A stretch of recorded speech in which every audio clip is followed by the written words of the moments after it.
तो नमस्कार प्रणाम। तो हमनी के ही जौन कहानी बाटे एगो सच्ची घटना जौन वर्तमान में बा ओकरा ऊपर बनौले बानी और वीडियो बहुत मस्त बाटे। हम ज़्यादा टाइम ना लेब, आप लोग ई वीडियो देखी और बाकी सब बात हम लास्ट में बताई। तो नमस्कार, धन्यवाद।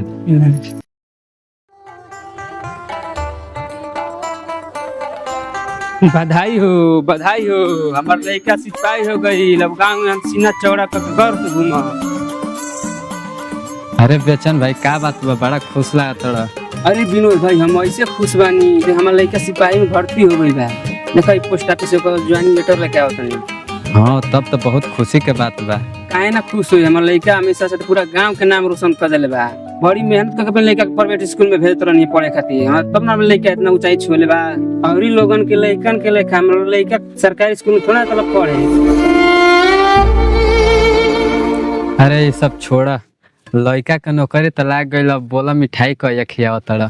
खियाई विनोद भाई, पहले हमें लड़का के ताल लेबे दो, पूरा गांव भर के मिठाई खियाई, तो के परसों में बैठा के खियाई। ठीक बा बेचन भाई, तोहरा जी में तो और काम होई। चलो तब हम चल तनी खेत से आवा तनी, जाई घर काम पर जाए के बा। भगवान हमके एगो ही तो लड़का दिले बानी, हम एकरा के पढ़ा के देश के जवान बनाई और देश के सेवा करी। जहिया जवान बन के आई ना हे गाँव में, हमार सीना गर्व से चौड़ा हो जाए।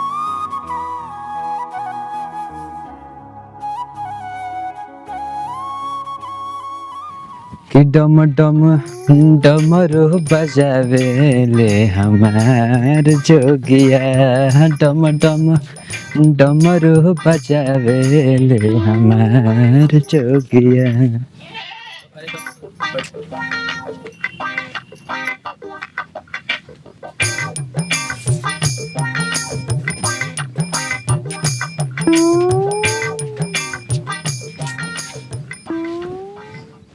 वीर कमाई, ए वीर कमाई, सुनो तारू हो।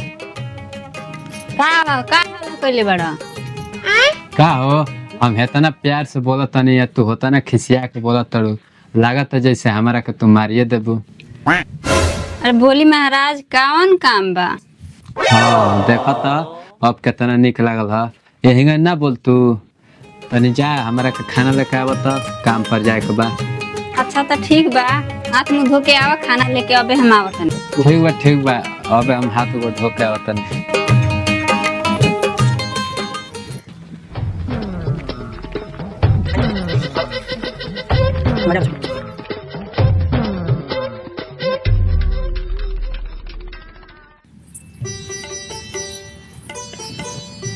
नहीं खाई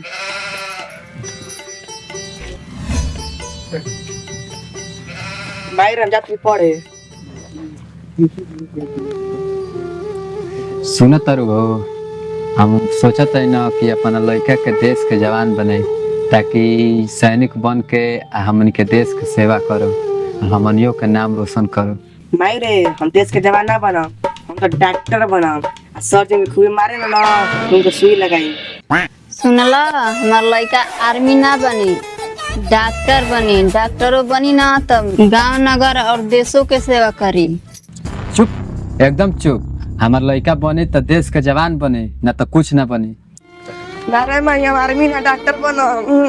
का हो, लड़का करवा दिहला ना, जहिया बनी तहिया ना। जा बेटा जा पढ़े जा। 1 रुपया देना ना, खिला बेटा कुछ खा ली है। ए बाबू, हेनिया ले 1 रुपया फोफी किन के खा ले।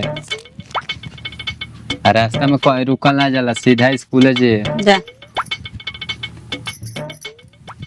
चल पटना रे बेटा, खीर पूरी बनी स्कूल में, अपना मंगा रहा दूध और घीच के खाए के। अरे सारे केरवा वाला सिस्टम खत्म हो गया रे। अरे साले हई देखना रे, तो बंद बकेट बा, पढ़ाई ना कर रे। कहा जुली? ओए दादा, अब तो ना खीर पूरी खाई रे। चल घरे। बैग सारे रुक 10 मिनट के स्कूल खुल जा, मास्टरवा खाना वाला खाते। कारे बिरवा, सरकारी स्कूल तो सरकार बंद कर देला, सब केंगे पढ़बे। कारे मोहना, तू ढेर जानता लेकिन सरकारी स्कूल बंद हो गई। जहाँ जाता लगता है जो हमने के बीच में टांग मत अड़ाव, घर का टंगड़िया टूट गई। तहनी लेखा गरीब आदमी गरीबे लेखा न सोची। हमारा घरे टीवी लागल बा, न्यूज देखनी है, सरकार सब सरकारी स्कूल बंद करता। मैंने हम गरीब हैं तो मजाक उड़ातल ना। अगर हमारो बाबूजी के लगे पैसा हो जी ना तो तोरो नहीं प्राइवेट स्कूल में पढ़म। हमारा लेखा स्कूल में पढ़े खातिर ना तोरा बाप के पूरा जमीन जायदाद बेचे के पड़ी। अरे मोहना तू ढेर बोला तले। हमार माई बाबूजी के सपना बा कि एक दिन में पढ़ लिख के डॉक्टर बनम।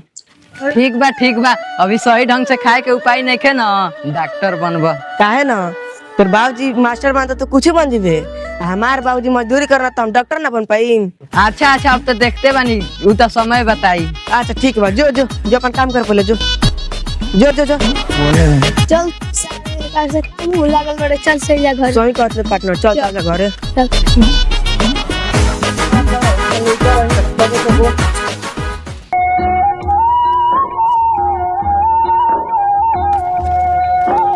सर जी प्रणाम।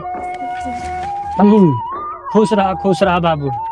मास्टर जी कई सच बात बा कि हमके स्कूल बंद हो गई। अच्छा हाँ रे बाबू ई बात सच बा कि जवन सरकारी स्कूल में कम लड़का बाना तो स्कूल बंद होता है। तो मास्टर जी अब हमनी के काम पढ़ल जाल जा। टेंशन मत लो सब बाबू। अब हमनी के यहाँ के स्कूल उठ के दूसरा यहाँ चल गइल बा आ तोहनी के पढ़े जाए खातिर अब वही जाए के पड़ी। मास्टर जी कितना दूर बा? बाबू तो अब यहाँ से 10 किलोमीटर दूर बाटे आ ओजा अब तो हम लोग के पढ़े खातिर जाए के पड़ी। तो मास्टर जी अपने गांव के लड़कन को उतना दूर जाए खातिर कोनो साधन नहीं के तो केंगे जाली? देख बाबू साधन होखे चाहे ना होखे अब पढ़े के बाद तोहनी के तो उतना दूर तक जाए के पड़ी। तो ठीक है मास्टर जी काम करी ना ये अपन गाँव वाला स्कूल खोलवा दिए हमके पढ़ल जी। देखा बाबू ये हमने के हाथ में नहीं खे ई सरकार के आदेश बा तब जाके ई बंद भइल बा ना तो हमने के हाथ में रहित न तो हमने के एकरा के चलैती जा। अच्छा ठीक बा बाबू हमने के कोशिश करत तनी जा कि स्कूल खोल जाओ। ऐसन बात बा कि हमारा बड़ा दूर पढ़ावे जाए के बाटे हम लोग के चलल ठीक बा। ठीक बजा तुम जा।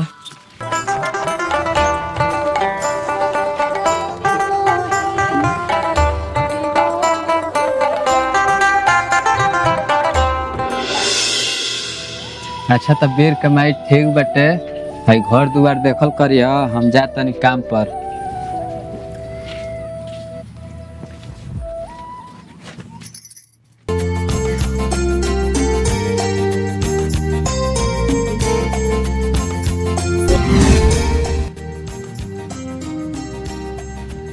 ये भाई तब बीरवा है का बात भाई अबे गइल है अबे लौट के आवता।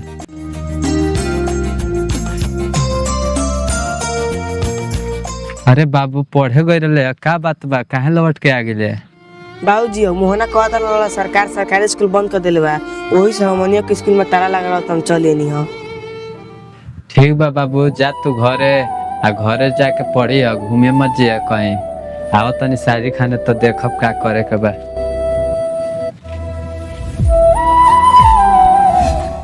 लोकपाल जो जिसे एक तली ईंटा लदवा और उससे जल्दी भेजवा। ठीक है मालिक जाते हैं।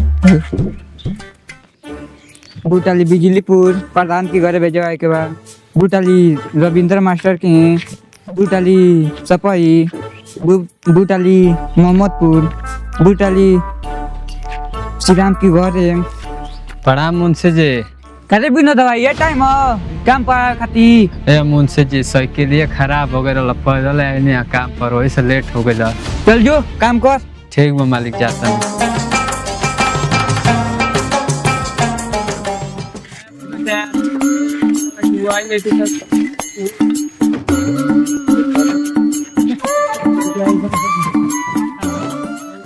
अरे चलो उनके जल्दी बोले के हाल हम की टोला जल्दी मीठा भेजवा के बा।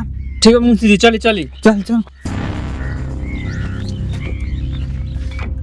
जल्दी जल्दी ईंटा भर सने आलम की टोला जल्दी लेके जा सन ओ जो की ईंटा बिना मिस्त्री बैठल बा सन। ठीक बा मालिक कब ले जाता नहीं जा जल्दी जा सन।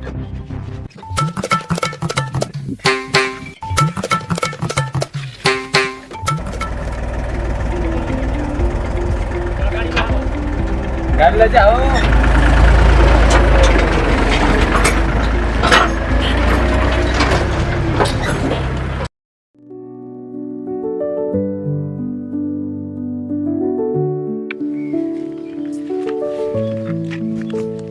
बेटा चले जा खाना वाना खा ले जा चले क्या बीटा लेके हाँ हाँ। अरे विनोद भाई बड़ा लेट काहे काम पहिला? अरे का बताए मिता, हमारा बाबू के स्कूल बंद हो गई बटे, समझ में नहीं खेवत कि ओकर का हमार नाम लिखवाई। अरे महाराज चिंता करो कोनो बताइए नहीं कि हमने गांव के बगल एगो प्राइवेट स्कूल खुलल बा जहाँ पढ़ाई पूरा बढ़िया होता है। ये गोपाल भाई, अरे हमनी के तो माटी मजदूरी करे वाला आदमी हम जाए, हमनी के कहाँ से पढ़ावे के अपनी लड़का के प्राइवेट स्कूल। अरे महाराज में बहुत कम पैसा लागता, हमहू सोचते अपन लेखक के नाम वही में लिखवाई। हाँ तो ठीक बा भाई, तब हम देखा तनी व्यवस्था कर के अपन लड़का के वही में नाम लिखवा तनी। महाराज ठीक बा, अब देखल जाए का होता का नहीं।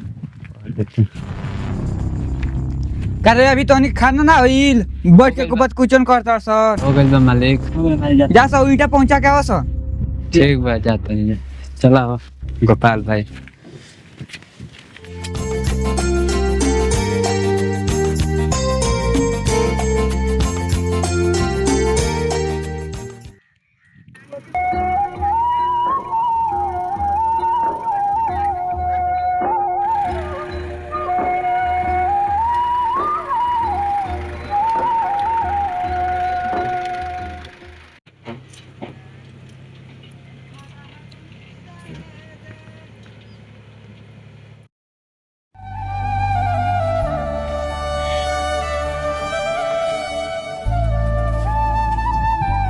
पढ़ता रहो बाबू। हाँ पढ़ा तनी। ठीक बा पढ़ा। वीर कमाई, ए वीर कमाई, तनी हेनी आवत। हाँ बोला कौन काम बा? अरे हमनी के बाबू के सरकारी स्कूल बंद हो गई, सरकार कोई को सरकारी स्कूल बंद कर दिले बा। अब हम यह सोचत तनी कि अब बाबू कौन स्कूल में पढ़े जाई, लगता कि अब कौन प्राइवेट स्कूल में एडमिशन करावे के पड़ी। हमनी के लगे तो उतना पैसा नहीं खे कि पढ़ा पाए के प्राइवेट स्कूल में। हो हमनी के तो खुदे इतना गरीब बनी जाए कि अपना घर परिवार के कसहू गुजारा चल रहा बा, लेकिन गांव के एगो आदमी कहत रहना कि गांव के बगलिए में एगो प्राइवेट स्कूल खुलल बा और पढ़ाई बहुत बढ़िया होता। हम सोचत नहीं कि हम अपना लड़का के एडमिशन वही में करा दी। अच्छे तोहार मन, तू जेवन तू कर। अच्छा तो बतावा खाना में का बनाई? जा तहार जौन मन करे वो बनावा, हम थक गइल बानी, जा तनी आराम करे। वीर के सुबेरे लेके जाए नाम लिखवाई। नारे माई आज मछली बनी। पढ़े वाला लड़का मछली खाना सब ना आज मछली खाई। अच्छा ठीक बा, तब हम जा तनी बाजारे से मछली लेके आओ तनी, तो मसाला वसाला पीस कर रखल रहिए। ठीक है। आज मछली खाई।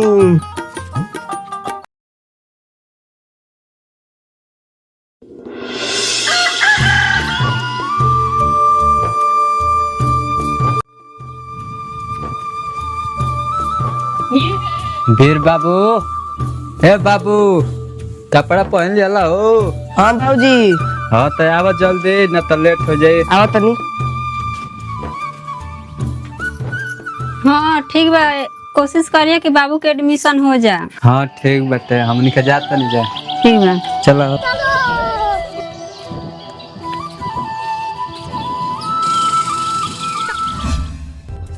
चल बाबू देखे जाए नाम लिखा जाला कि ना लिखाला।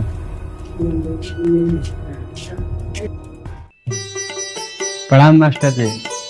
प्रणाम प्रणाम। बाहर क्यों खड़े हैं, अंदर आइए। चलो बाबू। ना सब हमारा ये वही लड़का बटे, एक दाखिला दिया तो बार स्कूल में। अच्छा ठीक है, अब बैठिए। खड़े क्यों?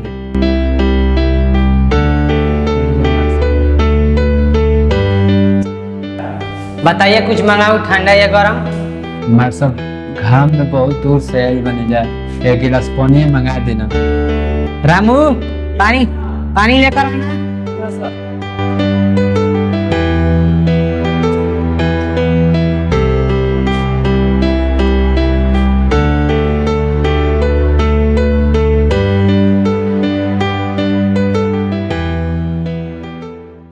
तो बताइए आपके बच्चे को किस क्लास में एडमिशन दिया जाए? रोबरे देख ली थी कितना लायक बात है। अच्छा अच्छा ठीक है। बेटा तुम्हारा नाम क्या है?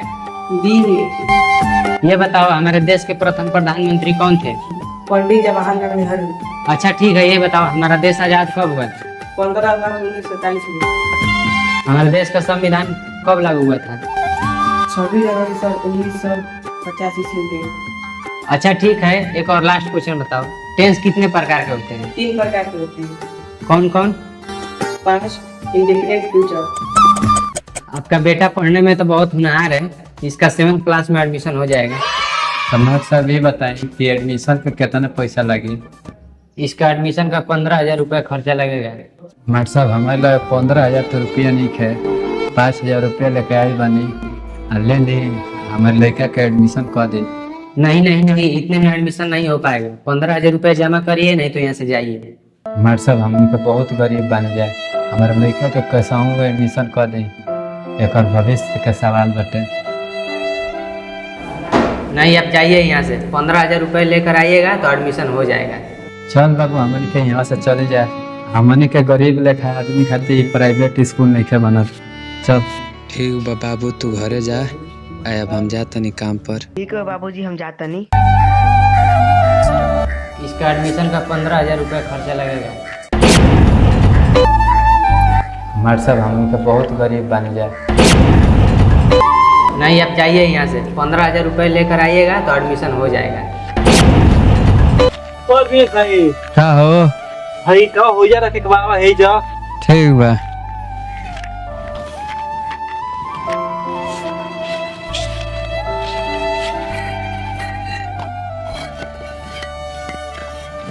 हमन के गरीब लेखा आदमी खातिर प्राइवेट स्कूल नहीं के बनत।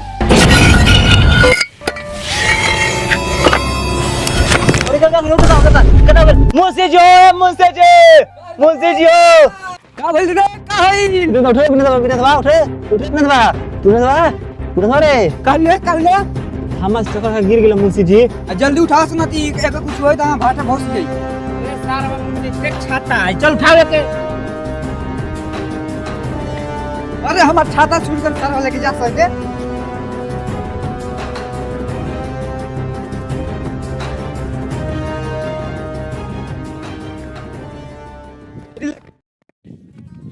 हेलो, हाँ हम मुंशी बोला था, डॉक्टर अंकेश। विनोदा का चक्कर आ गइल बा, तनी जल्दी ओकर घर आइयो।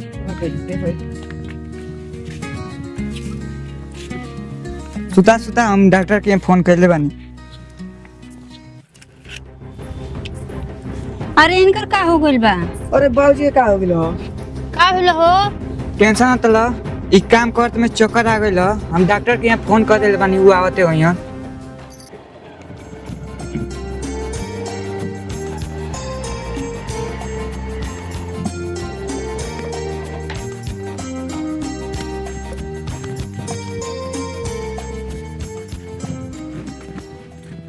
का हो गेलो हो भैया? काम करत ना तो घामा में इनका चक्कर आ गेल। अरे डॉक्टर साहब देखी ना बढ़िया से का भइल बा, इलाज करी जल्दी। ठीक बा, घबराए के बात नहीं है।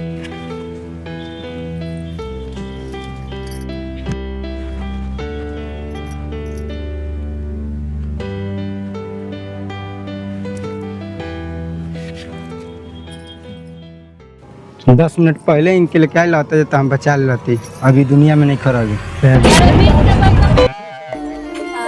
दैबा रे दैबा, रातो दिनवा कहीं वीर के पापा की हरमी हमार बेटा बनी हनो दैबा, अब हम के घर बाबूजी मर गए, अब का होई हमनी के? अरे का हो भैया लोग, कैसन ये वीडियो लागल कमेंट में जरूर बताइए लोग। अगर वीडियो बढ़िया लगल है तो वीडियो को लाइक करी जाए और वीडियो को शेयर करना ना भूले, और भाई लोग चैनल को सब्सक्राइब कीजिए और बेल आइकन को दबाना मत भूलिए, और ज्यादा से ज्यादा हमनी को सपोर्ट करी। धन्यवाद, thank you, I love you guys. तो ऐसे ही वीडियो देखने के लिए हमारे चैनल से आप जुड़े रहें।